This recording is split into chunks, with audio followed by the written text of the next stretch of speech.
नमस्कार। आज बुद्ध पूर्णिमा पर बुद्ध से रिलेटेड एक किस्सा याद आ रहा है कि जब बुद्ध यशोधरा को छोड़ के गए थे तो यशोधरा सो रही थी।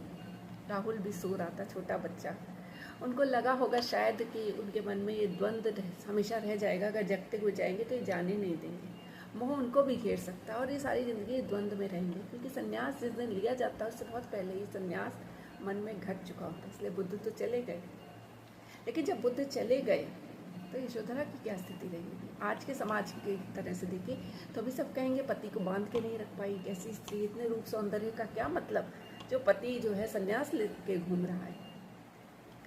तो कहीं ना कहीं उनका मान तो कहीं ना कहीं घटा होगा, उनका अंदर आत्मविश्वास डिगा होगा, उनका दुख भी होगा, उनके पास बहुत सारे प्रश्न भी होंगे कि क्यों मुझे छोड़ा। हालांकि मैथिली शरण गुप्त ने उनके भावों को बहुत अच्छे तरह से डिपिक्ट किया और कहा है, सखी वे मुझसे कह कर जाती तो क्या वे मुझको अपनी पथ बाधा ही पाती। इसी में एक स्टेंजा है कि हम तो छत्राणी हैं, हम तो प्राण देने के लिए भी प्रियतम को तिलक लगा के भेज देते हैं, तो क्या संन्यास के लिए ना भेज देते? संन्यास भी एक तरह से जो है इस लौकिक जीवन की आहुति ही तो है, भेज देते हम, कम से कम बता के तो जाते।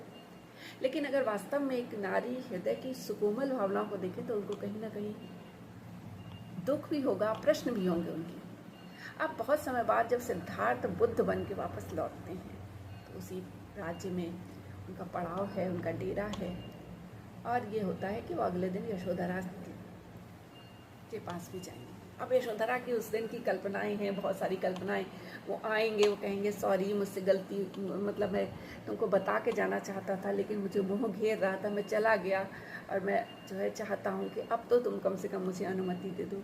यशोधरा कहेंगी नहीं, आपने बहुत अच्छा किया, आप ऐसे हैं वैसे हैं, आप लेकिन आपने अच्छा किया कि आप संन्यास लेके चले गए, जैसे एक आम स्त्री करती है। यशोधरा के मन में भी वही भाव उत्पन्न हो रहे होंगे। लेकिन जब बुद्ध आए तो बुद्ध ने कोई पति पत्नी वाली बात नहीं करी, उन्होंने आंचल फैला दिया, कहा भिक्षाम देही।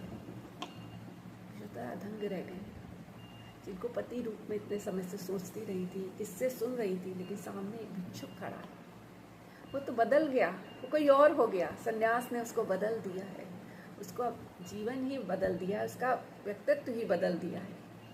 वो एकदम स्वयं भी नत हो गई, उनको कुछ समझ में नहीं आया, आंखें डबडबा गई। उन्होंने राहुल को उनकी भिक्षा में दे दिया, अब इसे भी इस सन्मार्ग की ओर ले जाओ। सुनते हैं बाद में यशोधरा भी उनके राह पे चली, जो भी हुआ हो। लेकिन जब कोई व्यक्ति अपने से इतना ऊंचा उठ जाता है तो लौकिक रिश्ते भी समझ जाते हैं कि ये बंधनों में बंधने योग्य नहीं था, इससे तो मुक्त